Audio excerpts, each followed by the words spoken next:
Hello, welcome to the Media Center here at the Department of Spanish and Portuguese at the University of Texas at Austin. I'm Jesse, and I'm going to be talking to you today about the uses of the prepositions por and para in Spanish.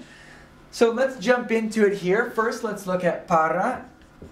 Uses of para en español. The first example, salimos para Argentina el martes. This is our idea of destination.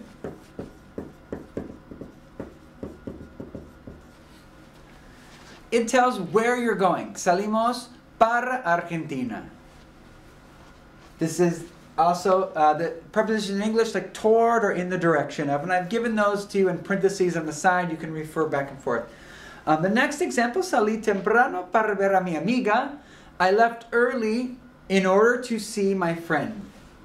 So this is our idea of purpose or objective. Why did you leave early? In order to do this other thing.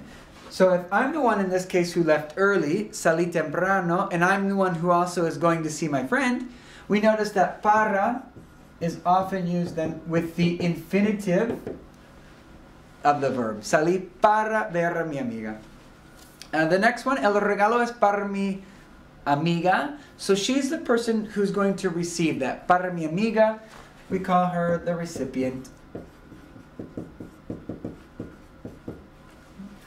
Also, you can use para to express an opinion. For example, para mí, los estudiantes son responsables.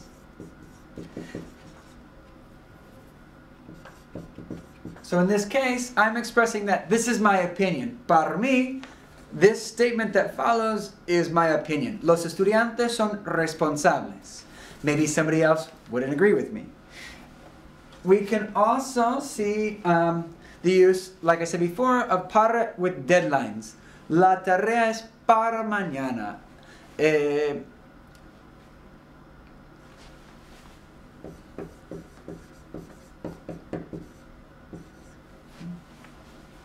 So by what time do you need to finish something, or for when is it due?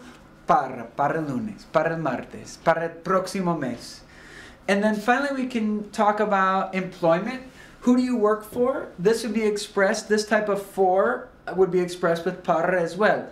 Trabajo para McDonald's, por ejemplo, or trabajo para la Universidad de Texas. Hace 2 años, here's your example, que trabajo para esta empresa. Who do you work for? Your employment, para. So these are some examples of when and how we use para. Like I said before, por can be used as a cause, causa. So if we jump down to our first activity, you're going to choose por or para in each of these situations. Now, all the por cases are generally causal cases, something that's caused. This caused something to happen, so we use por in those cases. Para could be a number of these. For example, and I'm giving you some Spanish equivalents of these rules here. For example, lugar de destino, your destination. Fecha límite would be, of course, your deadline. The persona que recibe algo is something that we call recipient. And objetivo, propósito, would be equivalent to the purpose for why you're doing this. So in each of these, 1 through 5, go ahead and quickly decide whether you would use por or para, and also make a note about why you chose para for the cases when you chose para. Now let's go over your answers and see if you came to the right conclusions for the right reasons. Number 1, we see that the first example is para solucionar la crisis económica. So para is used in this case. Why? Because we're saying it's the objective, el objetivo, el propósito. You're doing this, you're solving this problem. In order to solve this problem, para solucionar la crisis económica, el ministro de Economía viajó a China, and then we used por invitación del presidente de ese país. So this invitation was the reason for him to travel to China. See? That's what caused him to do it. Number 2, we're going to see por and para. So las tasas de interés fueron rebajadas por el presidente para reactivar la economía. So the president was the one who caused the interest rates to be lowered, and he did this in order to sort of reactivate the economy. This use here, las in number 2 with por is an example of what we call passive voice. So instead of saying the president lowered the interest rates, we say that the object, the interest rates, were lowered by somebody, the agent. Por el presidente, just so you know. Number 3, este libro fue escrito, again passive voice, it was written by whom? Por el profesor de finanzas. Para los estudiantes de ciencias. So these are the people that are going to be the ones receiving the book. So therefore we use para. 4,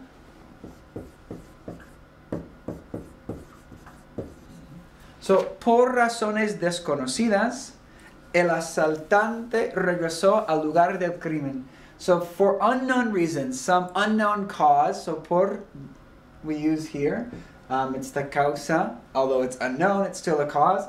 We just don't know what it is. And then in the end, del crimen para tomar fotos. Why did he return? In order to take pictures of the restaurant. Objetivo. Finally, 5. Again, in the first section, we have passive voice. So we have an agent causing this to happen. La tienda fue cerrada por el consejo de dirección. Para evitar pérdidas económicas mayores. So why was it closed? In order to avoid further economic loss. Okay. Now that we have por and para, mostly focused on para and the different uses of para, we're going to move on to looking more at the preposition por. Here in Pasos 3, we're going to focus on the preposition por. So we'll see some of these examples and try to give them some sort of category that helps us to be able to justify why we choose por or para for certain situations. So for the first example, viajamos por 2 días, or hago ejercicio por 1 hora. This is a length of time. How long something happens, a period of time.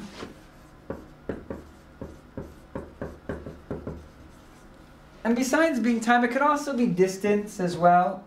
How long?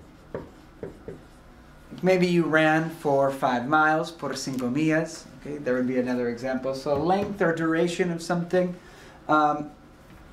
Another example, caminamos por el parque los fines de semana. So in this case, we're talking about a place. It's like an ambiguous place where something happened. It's like the place where the action takes place.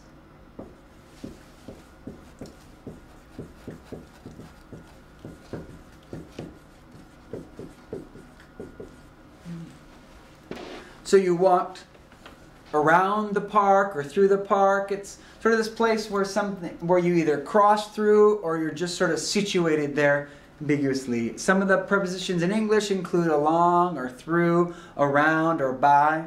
Pasar por el parque, pasar por el río, maybe to be go along the river, right? Walk along it.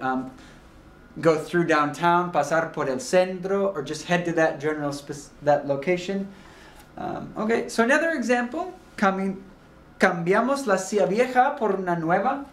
This is the idea of exchange or substitution.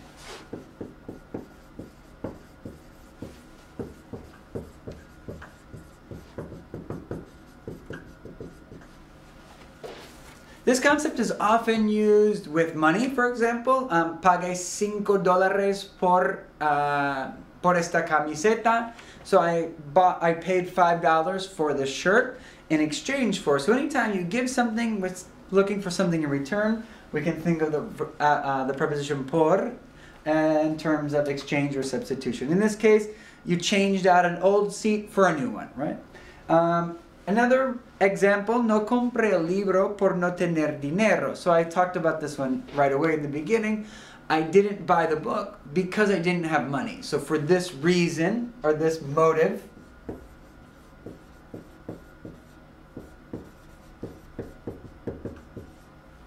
back from the other activity, the idea of cause, right? What caused this to happen?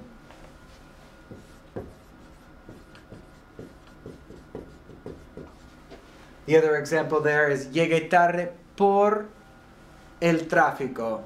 I arrived late. Why? Because of traffic. And then finally, the last two examples, hizo una llamada por teléfono. Teléfono tells you it's por teléfono, the means of communication. How did you communicate? Por internet, por teléfono, por radio. What are your ways of communicating? So we can just talk about means of communication.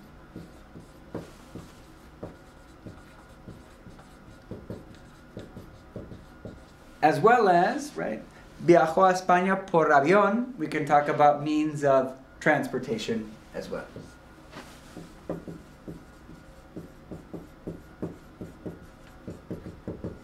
Could be por avión. What other transportation can you think of? Por autobús, por coche. There we have it. Also some expressions with por. I've listed some here. You kind of get an idea of the types of expressions we can see with por. Some of them make sense based on our rules, and some of them seem a little bit arbitrary given these rules. And like I said before, these are not steadfast rules, but they give us a generalization of when we use por and help us make decisions maybe when we're a little bit unclear. The more evidence we see, the more we'll be able to kind of get that more refined feeling of when por is accepted and when para is acceptable.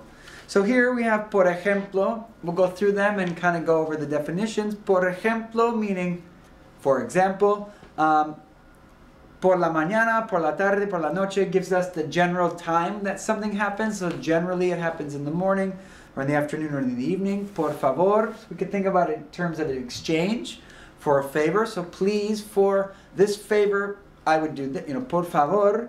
Por lo tanto, therefore. Por eso, again, therefore. So because of this reason, por lo tanto, por eso. Por lo general, we're talking in general terms again. So we kind of also see that por seems to be having more of this ambiguous nature about it maybe than para does. Por primera vez, por segunda vez, por tercera vez. So this is the time. First time, for the second time, for the third time. Por supuesto, of course. That's the expression of course, por supuesto. Gracias por su atención. Gracias por escucharme. So gracias por also sort of in terms of exchange, right? I thank you for doing this. And usually when we see gracias and it has por, gracias por, with a verb, the verb is generally in the infinitive. So gracias por escucharme, ¿sí? A ver, okay, so the next activity we see some of the Spanish listed for these things. So we have causa, which is kind of reason or motive. Periodo de tiempo, number one, length of time. Lugar ambiguo, cruzado, frecuentado. That would relate to our places where things are taking place. Intercambio or sustitución. So that's our exchange or substitution. And then medio de comunicación, or we could add de transportación as well. The idea here is that you read this paragraph as it is. It has different examples of por. I'm not asking you to decide por or para, but rather decide why por or why por was used in each of these contexts. So go ahead, read that, and decide using these examples or your Spanish ones here that you have for you to determine what's the reason, the motive for using por. Can you justify it? Okay, let's see what your answers were and if you came up with the right reasons for why por was used in each of these situations. So for the first one we had ayer trabajó por más de 10 horas. Más de 10 horas, for how long? So that to me would be periodo de tiempo. Number two, viajó por su gerente a Washington. Por su gerente. So when he traveled for his manager. In this case, not because his manager had asked him to take this trip and meet these clients, but rather in exchange for. It was that his manager was going to go, but we have to interpret that there was some sort of substitution of people in this case. So you could work for somebody, like yo trabajo para Josh, I work for Josh, or I work in exchange for Josh, trabajo por Josh. Is a little bit different situation. I might go in because he's sick. He may have called me on the phone and said, I can't do this. Would you substitute for me? See? Continuing on, three, we have por eso. Por eso is just generally our causal relationship, right? Therefore. So this happened, therefore this. Siempre, por eso siempre viene, number 4, por la carretera 202. So he likes to arrive on time, therefore, causing, he travels via this highway. This could be his means of transportation, but not really. That's more in like the thing you're using to transport yourself in. But we could think about it in terms of that space and time that he's traversing, right? That he's crossing through that highway, because it's not as congested as the other highway. And even when, okay, so he's in the office, nunca para de trabajar. That use of para is actually the verb parar, to stop. So he's just saying that he never stops working, including when he's sick. And what does he do when he's sick? Even when he's sick, se comunica por internet para estar en contacto con la oficina. So even when he's sick, he still communicates, right, by means of internet, por el internet. Por internet. Why? You see para here, an example of the preposition para. This is telling us why he does it, in order to stay in contact with the office. And the next step in Paso 4, you need to decide why por or why para was selected or used in each of these contexts. So number 1, mañana salgo para Mexico. That idea of salgo para Mexico is why? What? Why do we say para Mexico? Because it's our lugar de destino. Mexico isn't the reason you're traveling, but it's your destination. It's where you're going to get to. If you notice, para kind of has this idea of in the future, an event in the future, or a goal, something that you're looking towards achieving or making it to. So continue on and we'll see how you do with determining why one is selected over the other. Okay, now we're back. How did it go? Número 2, what do you have? Para el viernes, if something happened, did you do the homework that we had assigned for Friday? This is what? Fecha límite. 3, anoche estudié por más de 5 horas. So this is a time period for more than 5 hours. Periodo de tiempo.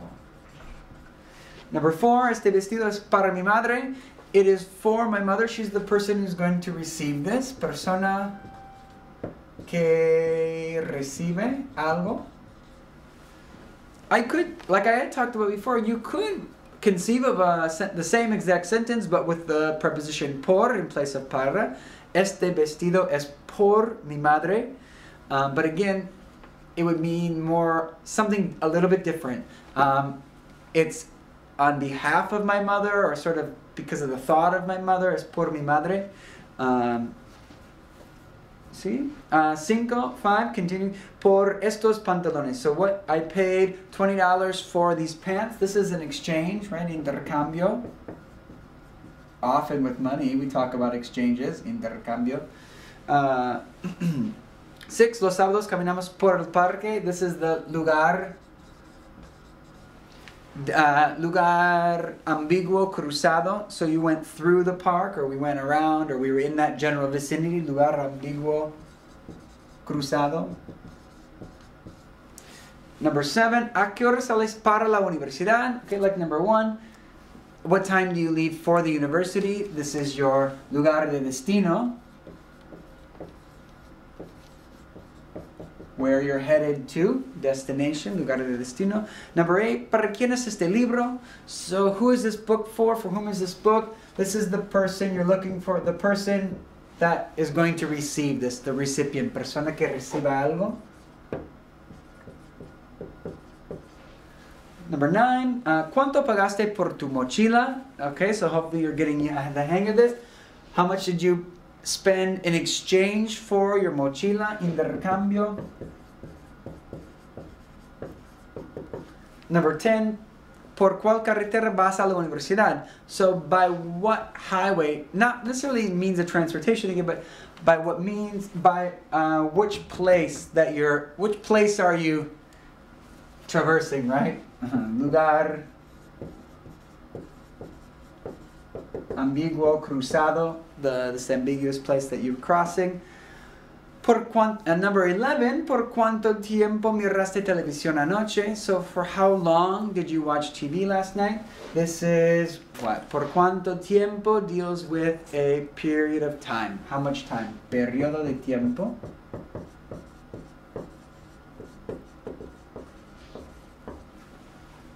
Number 12, ¿estás haciendo el ejercicio que tenemos para hoy? Okay, again, para hoy, like number 2. For today, it's the deadline, when it's due by. So we call that fecha límite.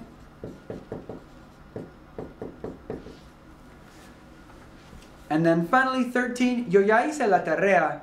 Por eso, so if you analyze that por eso, that's a cause, causa.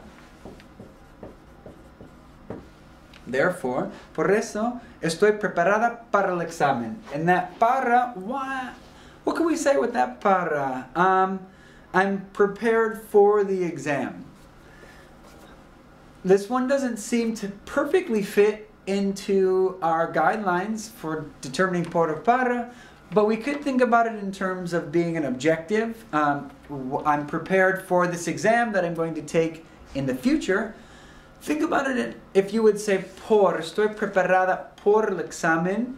I'm prepared for the test. It's more in terms of I'm prepared because of. The exam caused me to be prepared. So maybe you took an exam which caused you to learn a lot of this information and now you feel very prepared because of this exam. Estoy preparada por el examen. Versus, I'm prepared for the exam that I'm going to take because I've studied a lot. Estoy preparada para el examen. What do we want to say? Maybe objetivo.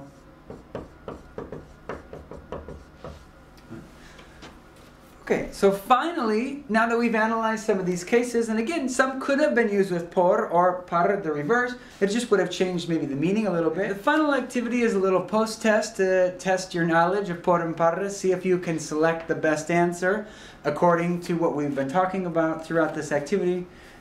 Based on your just general knowledge of how por and para work in Spanish. Go ahead and complete the activity. This is a message that a friend, Nines, has left for her friend Tomas about something that's going on, some sales that are happening in a store. Decide which one, and as you decide por or para in each situation, make a little note to yourself why you're choosing por or why you're choosing para. Is it is it a lugar de destino? Is it an objetivo? Keep these things in mind, and like I said, go ahead and jot them down as you complete this set. Let's go through these one by one quickly and decide por and para and kind of hit on the why of each one. So for the first one, se pueden comprar muchas cosas por poco dinero. Por, in this case, por poco dinero is an exchange, an intercambio, right? Number 2, además dicen que para el próximo lunes, para is our fecha límite or our deadline. This will happen by Monday. Van a bajar los precios. They're going to lower these prices hasta un 60%. Here's a use of por that we haven't analyzed, but this use of por in terms of percentage, por ciento, per 100. You can also think in terms per in general, like there are 3 people per room. Hay 3 personas por cuarto. This idea of per is usually por in español. But anyway, number 3, regalos. Voy a comprar regalos para Navidad, for Christmas. Not that Christmas is motivating the reason you're doing it, but you're thinking in the future. I'm going to buy them. My objective for Christmas, I'm buying these gifts. And for, I'm going to buy them for whom? For the whole family. Para toda la familia. La persona que recibe algo. Right? Pero para ir al mega super. So number 5, para ir. In order to go. So objetivo. What do I have to do? Tengo que pasar por mucho tiempo. Tengo que pasar por el centro de la ciudad. So I have to traverse this space, the downtown. Viajar por. See? Number 7. This deals with la carretera por mucho tiempo. This is a periodo de tiempo, so you did it for a lot of time. You're going to be there for a long time. Voy a salir, number 8, voy a salir para el mega super. Para, this is referring to a destino, lugar de destino. Where are you headed to? Where's your goal? Where's your destination? Para. Vamos a pasar, number 9, por la planta de ropa. So this is where you're going to walk through or walk by or walk around, you know. So this is that lugar ambiguo, cruzado, frecuentado, some place that you're frequenting, some ambiguous place. And then also number 10, espero estar de vuelta para las 8.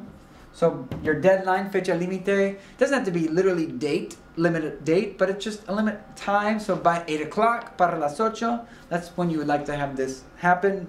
And then the same thing at 11, te veo en casa para esa hora. I'll see you by that time. I'll be there, okay?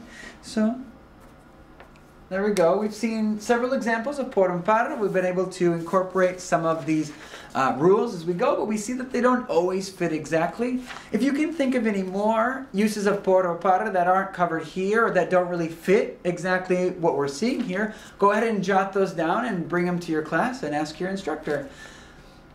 Otherwise, thank you for your time. I hope that you learned a little bit here, and we look forward to continuing our discussion and work with por and para in the next classes.